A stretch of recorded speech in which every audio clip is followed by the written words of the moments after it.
Hey guys, welcome back to my channel. I'm living with a pineal gland cyst. So I'm here today to talk to you about some of the occurrences and things that I've been through since my last video with living with the pineal gland cyst and an ER update. So in that video, I actually did not get a chance to finish it. I actually cut off, being said that I was not in the state of finishing the video. I had just come out of the ER and I was basically dehydrated was my diagnosis, and I had been in the ER and had an IV for 4 hours. So in this video I wanted to talk about my pineal gland cyst. With that being said, let's get to it. So here I'm going to input a couple of shots of when I went to the Inova, or the hospital where I go to see my neurosurgeon, and I went to go see him, and he basically said that I have to come back within a year for another follow-up, which was unexpected, for another MRI. So I basically have the same size pineal cyst. It is stable, and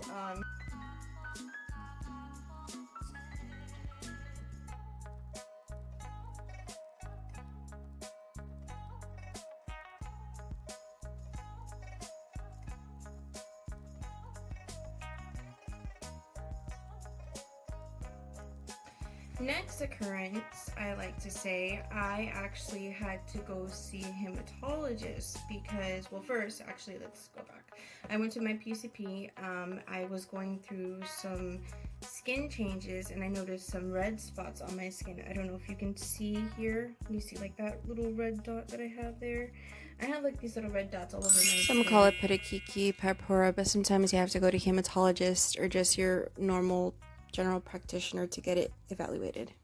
And my PCP suggested me to go to a dermatologist and then a hematologist, but I said, dermatologist, I've always dealt with skin changes and things like that, like eczema and stuff like that.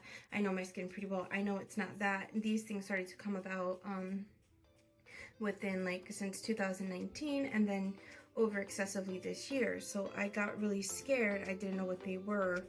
And so she said, all right, let's refer you to a hematologist. So I went to hematologist, did some blood tests and blood work. And then after that, I got my blood work back. Hematologist said, okay, definitely go to the dermatologist.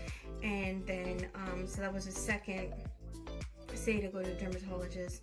And then definitely go back to the GI, because if you remember from my first video, I had a polypectomy back in 2019 of November. And I had some polyps removed, and she said that it could be something to do with a hemangioma coming from my GI tract somewhere, so some excessive bleeding coming from that, or something that a GI could answer. Okay. So we go back to the dermatologist, and dermatologist says, we go back to the PCP, sorry. So we go back to the PCP. PCP says,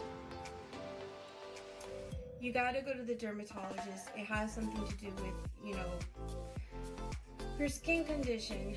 So, and we checked out my heart. So I did see a cardiologist in between. So in the midst of everything, I saw the derm, the cardiologist, and the hematologist.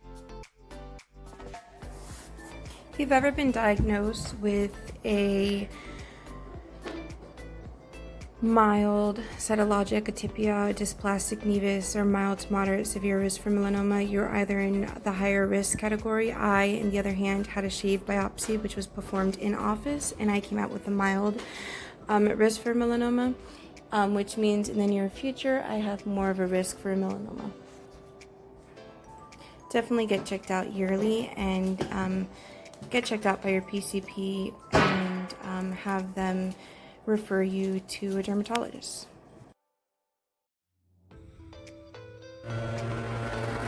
Say happy Halloween!